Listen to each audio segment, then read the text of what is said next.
መዝሙረ ዳዊት 128 እግዚአብሔርን የሚፈሩት ሁሉ በመንገዶቹም የሚሄዱ ምስጉኖች ናቸው። የድካምህንም ፍሬ ትመገባለህ፣ ምስጉን ነህ፣ መልካምም ይሆንልሃል። ሚስትህ በቤትህ እልፍኝ ውስጥ እንደሚያፈራ ወይን ናት። ልጆችህ በማዕድህ ዙሪያ እንደ ወይራ ቡቃያ ናቸው። እነሆ እግዚአብሔርን የሚፈራ ሰው እንዲህ ይባረካል። እግዚአብሔር ከጽዮን ይባርክህ፣ በሕይወትህ ዘመን ሁሉ የኢየሩሳሌምን መልካምነቷን ታያለህ፣ የልጆችህንም ልጆች ታያለህ።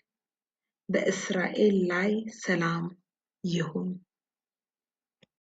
ተሂሊም ፐረክ 128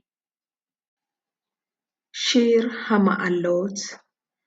אשרי כל ירא אדוני ההולך בדרכיו.